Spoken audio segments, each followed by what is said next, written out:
L'opérateur de repérage réalise un ou des prélèvements d'échantillons représentatifs des matériaux susceptibles de contenir de l'amiante, dont il constate la présence sur le site où il réalise son diagnostic. Pour que les résultats d'analyse rendus par le laboratoire soient représentatifs du matériau présent dans le bâtiment qui a fait l'objet du diagnostic, il faut que l'opérateur procède lui-même à un échantillonnage représentatif en se basant sur les préconisations de l'annexe A de la norme NFX 46020.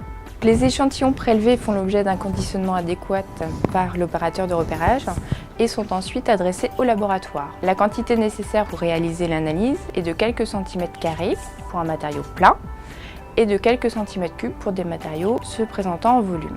Le laboratoire doit en effet avoir suffisamment de matière pour procéder à une description macroscopique de l'échantillon reçu. Pour les échantillons multicouches, l'opérateur de repérage doit s'assurer que toutes les couches pour lesquelles il souhaite un résultat sont représentées dans l'échantillon qu'il a prélevé. Enfin, chaque échantillon est conditionné en double ensachage. Il doit y avoir un échantillon par double sachet.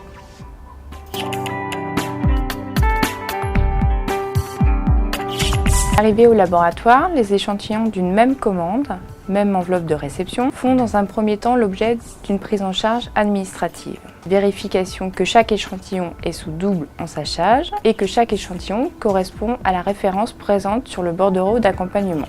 L'ouverture des enveloppes reçues est réalisée sous hotte aspirante, ce qui permet d'éviter la pollution du laboratoire et l'exposition du personnel du laboratoire. Dans le cas présent, le client recevra un appel téléphonique lui demandant à l'avenir de procéder au double ensachage de chacun de ces échantillons. Une fois l'étape de reconditionnement terminée, l'assistant administratif du laboratoire procède à l'enregistrement de chacun des échantillons de la commande. Il vérifie l'adéquation entre les références d'échantillons figurant sur le bordereau d'accompagnement et les références figurant sur chaque échantillon. Il attribue une référence interne ITGA à la commande et à chaque échantillon. Des étiquettes sont générées.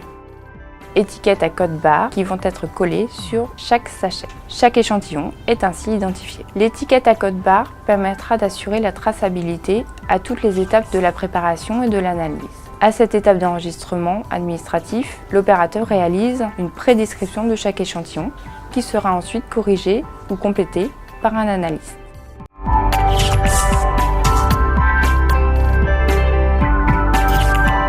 Les matériaux présentant des fibres à l'œil nu ou sous une loupe binoculaire sont analysés au MOLP, microscope optique à lumière polarisée.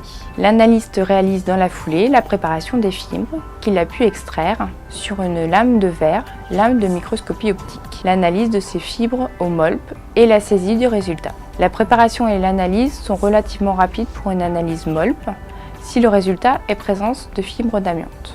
L'analyse MOLP est basée sur 6 propriétés suivantes. La morphologie, la couleur et éventuellement le pléochroïsme, la biréfringence, l'extinction, le signe d'élongation et la dispersion de coloration. Si l'analyse MOLP n'est pas possible ou si elle n'est pas concluante, l'échantillon est alors passé au META, microscope électronique à transmission analytique.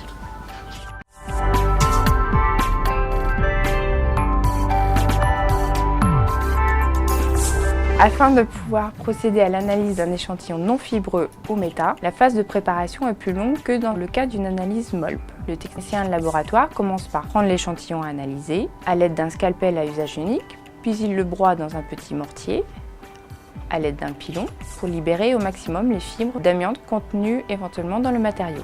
Après un passage aux ultrasons, l'échantillon est filtré sur une membrane et le tout est déposé sur une petite grille de cuivre qui va permettre de faire l'analyse META. Une fois la grille introduite dans le META, l'analyste se base sur 3 critères d'identification. La morphologie, la composition chimique grâce au système d'analyse EDAX, ainsi que la diffraction.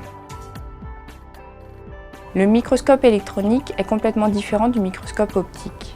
Lorsqu'on grossit de l'ordre de 400 fois au MOLP, on grossit de l'ordre de 10 000 fois au META. Les coûts d'investissement entre les deux microscopes sont bien sûr totalement différents. Un META est un investissement de plusieurs milliers d'euros.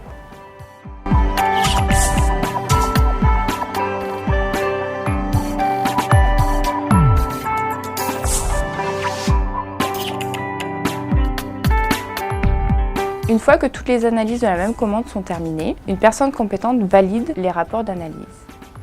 Ces rapports sont envoyés par mail, fax ou courrier au destinataire spécifié. L'envoi mail étant bien sûr à privilégier. Les échantillons sont ensuite conservés au laboratoire pour une durée de 6 mois, comme indiqué sur nos rapports. Afin d'optimiser la gestion quotidienne des rapports de nos clients, nous avons créé Madra, un service de consultation par Internet. Les avantages de Madra sont un accès simplifié à vos rapports, visibilité de vos rapports pendant 12 mois et contribution au développement durable.